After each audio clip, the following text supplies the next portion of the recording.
Merry Hi! Magandang araw po sa inyong lahat. Welcome kayo sa aking YouTube channel, ang Madiskarting Waray. Ngayong araw ay magluluto tayo ng masarap na kakanin. Pero ito yung kakaiba at first time nyo lang mapapanood kung paano ko nga ba ito niluluto. Ang ating kakanin ngayon ay walang iba kundi ang paborito kong pinipig. Na talagang tumatak sa isip ko at sa panglasa kung ano nga ba ang kinain ko nung bata ako. Yun yung pinipig na napakasarap. Ngayon ay gagawa tayo ng pinipig balls. Ayan, gagawa tayo ng pinipig balls ngayong araw. At kaya naman, samahan niyo po ako at panoorin niyo kung paano ko nga ba ito niluluto. At alam ko na magugustuhan din po ito ng inyong mga customer dahil Paskong Pasko ang kulay nito, mga kawara. At itong ating recipe ngayon ay pwede niyong pagkakitaan ito, gawing pang negosyo.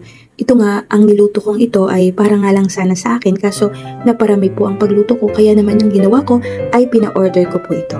So mga kawaray, simulan na natin ang ating pagluto ng ating pinipig. Dito nga ay gumamit ako ng 2 cups na pinipig. Ayan, dito ko nga ito nabili sa Antipolo, naakit ako sa kulay niya.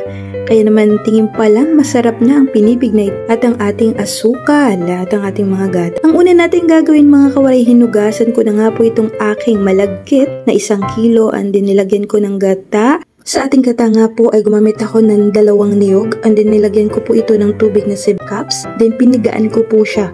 Ito hindi talaga pure itong ating gata dahil niyog lang po ang binili ko. At dahil gusto ko pang mas sumarap pa ay maglalagay tayo ng evaporated milk 1 can 370 ml. And din ang ating sugar, 2 cups. Ito hindi matamis dahil 2 cups lang po ito. And then maglalagay tayo ng ating asin at ang ating food coloring.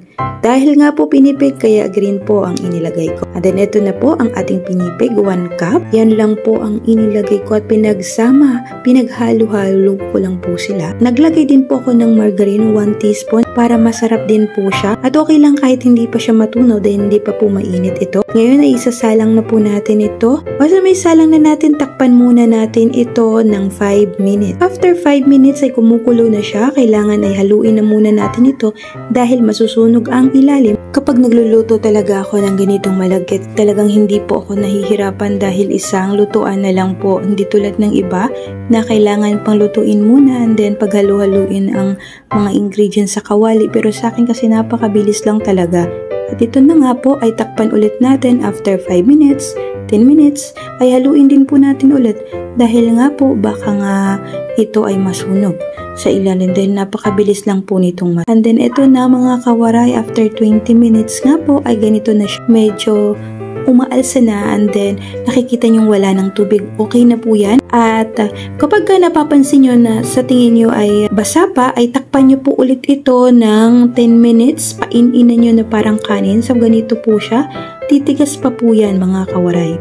Kailangan paininan nyo po muna. At habang pinaiininan natin ito ay gagawa na tayo ng ating latik. At para nga po sa ating latik ay kailangan natin ng 1 cup of gata or kakang gata na ating gagamitin dito. Wala pong halong tubig ito. Kasi kung may halo ay hindi po ito magiging latik pure na masarap. So ganyan lang ang gagawin natin sa lahat ng mga nahihirapang gumawa ng latik. Napakadali lang. Ang gagawin nyo lang ay paghalu-haluin nyo lang hanggang sa maging ganito na siya.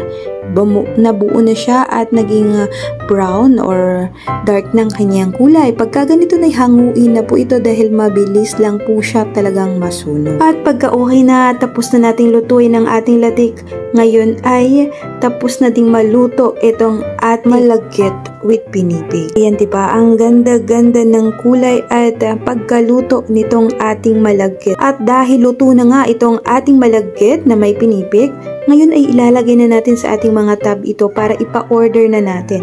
Dito ay gumamit nga po ako ng 500 ml at ang ating panukat dito ay ang ginamit ko ay 1 tablespoon. Kung mayroon kayong ganito, ito lang po ay napakadaling gamitin. At kung wala naman ay pwede kayong gumamit ng kutsara. So ganito na mga kawaray ang kinalabasan at or ang result nitong ating malagkit or pinipig roll or pinipig balls. Diba? Napakaganda.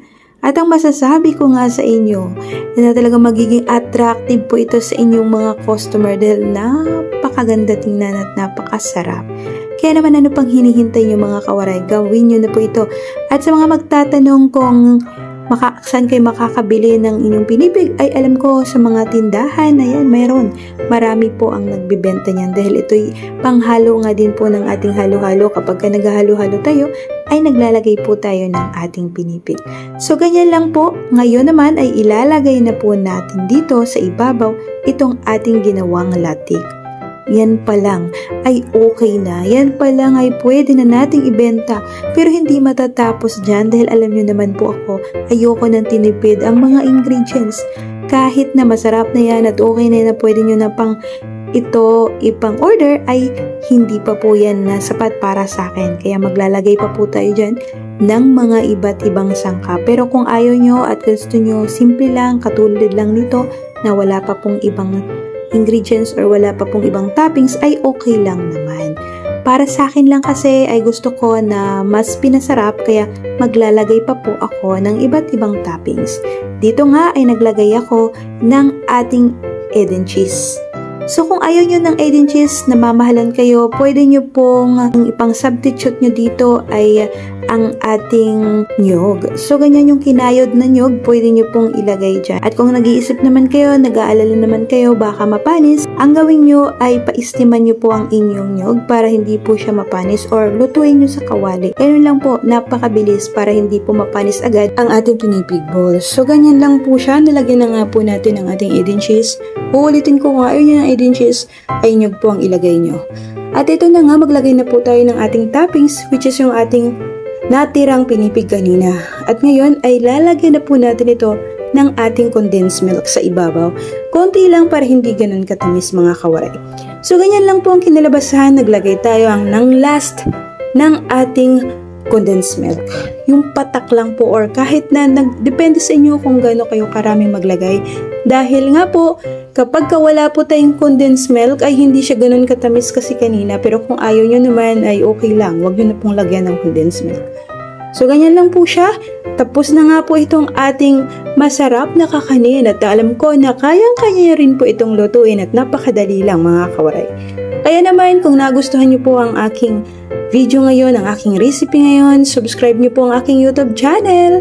At kung gusto nyong hiramin ang aking mga picture na pwede nyo pong ipang post sa inyong mga FB na pwede nyong gamitin ay dalawin nyo po ang aking Facebook, Hasmin Kabigis. At alam ko na matutulungan po kayo ng aking mga picture na pwede nyo pong panimula at gamitin para sa inyong pampa-order mga kawaray. So ito na mga kawaray. Ito yung mga picture na sinasabi ko na pwede nyo po itong gamitin. Nasa Facebook ko nga po ito. Kaya naman dalawin nyo ang aking Facebook, Hasmin Kabigis. Talaga namang pwede nyo po itong ipang post sa inyong mga FB. So mga kawaray, sa mga magtatanong kung magkano ko nga ba ito binenta, ay nasa 60 pesos. Mababang bentahan pero malaki po ang tubo nito. At masasabi ko na marami po kayong magagawa nito. Kaya naman hindi kayo malulugi. At kaya naman i-shoutout na po muna natin lahat ng mga nanonood at palaging nagko-comment dito sa ating YouTube channel. Unahin po natin i-shoutout si Nika Horve Vida. Sabi niya, air fryer. Elizabeth Rubes, ang sabi niya, ang galing mo talaga, Miss Jazz, madiscarding negosyante ka talaga, God bless. Thank you po, Mama Elizabeth Rubes, hi po sa inyo, at thank you po na kayo po ay nag-comment at nalaman ko na kayo po ay nanonood sa aking YouTube channel. Thank you po sa inyo. At i-shoutout din po natin si Ma'am Sagay Apteri. Ang sarap naman ng coffee graham mo. Gagawin ko po rin ito sa Pasko. Maraming salamat. Yes po. Napakasarap at the best po yan ngayong darating na Kapaskuhan. Kunting ingredients lang ay mayroon ka ng napakasarap na dessert. At i-shoutout din po natin si Nore Mangila. Ang sabi niyo, wow, ang sobrang dami po ninyong niluluto. At talagang napakasarap. Buti di po kayo tumataba. Ito kasi, hindi naman talaga ako yung kumakain kasi binibenta ko naman po talaga. Tinitikman ko lang siya pero hindi po ako kumakain ng aking mga niluluto. At eto na, shoutout din po natin si Lily Marmol. Hilig ko talaga magkape. Tamang-tama yan sa Pasko, Miss Jess. Thank you for sharing ang dessert niyan. Have a blessed day, madiscarding waray. Lord naman, balat Tile. Thank you, Jess. May natutunan na naman ako. Thank you sa walang sawang pag-share ng iyong kaalaman. Thank you po, ma'am. Especially kay Ma'am Lily Marmol at ang nanalo ng ating donut maker. At shoutout din po natin si user C. Wow, yummy. Masubukan. Thank you, Miss Jess. Shoutout din po natin si Marisa Bumbales. Wow, I like this kawaray. Gagawin ko ito ngayong Pasko. Salamat kawaray. Bago naman, God bless. Thank you po sa inyo sa walang sawang panonood at pag-comment nyo sa aking YouTube channel. At nga pala, dun sa nanalo ng ating donut maker ay ipapadala ko na po siya ngayong araw. At shoutout din po natin si User L. Wow, ang sarap naman lagi kita napapanood madiscarding waray. Hi po, thank you po sa inyo. Shoutout din po natin si Mama Tia Danny, shelf life po. Dapat po ba sa freezer ilagay? Ayan, pwede rin naman po. At shoutout po natin si Christine Mio Biudo. Ang sabi niya, yummy, subukan ko nga yan. Hi po sa inyong lahat. Sa lahat ng mga nagko-comment, shoutout po sa inyo. Nababasa ko po lahat ng mga comment nyo sa akin. At talaga namang nakakatuwa dahil talagang nag-iiwan kayo ng comment. Doon po ako natutuwa talaga. At i-shout out din po natin si Nicolor Vida. Ang sabi niya, gawa ako niyan coffee Graham, mukhang masarap. Yes, ma'am. The best at napakamura lang po ng hindi naman mura. Yung parang as in hindi po siya madami at talagang masarap. At i-shout out din po natin si Florita Idaga. Sana tuluyan ako matuto ng recipe mo. God bless. Ingat. Thank you po. At i-shout out natin si User L. Pag APC po ba gamitin, need po ba kaya lagyan ng gelatin trans? Hindi ko pa po kasi siya nasubukan at alam ko kasi kapag ang gamitin nyo ay ganun ay medyo hindi siya magiging okay, kaya ang mas maganda ay gelatin talaga. Ayan mga kawaray, hanggang dito na lang. Salamat sa panunood at pag-comment nyo sa aking YouTube channel. At sana ay dalawin nyo po ang aking Facebook at mag-follow kayo doon para may update kayo sa lahat ng mga picture na pwede kong ipopost doon at pwede nyong hiramin. At sa mga nag-aabang or nag-aabang sa nanalo, ngayong araw po ay akin na pong ihuhulog itong ating donut maker. Ipapadala na natin ito. Pasensya na at naging busy lang po ako. Thank you po ulit sa inyong lahat mga kawaray. At sa lahat ng gusto pa pong manalo or sumali, kayo lang po ay mag-comment at darating ang araw na may dalawa na naman po akong pipilian.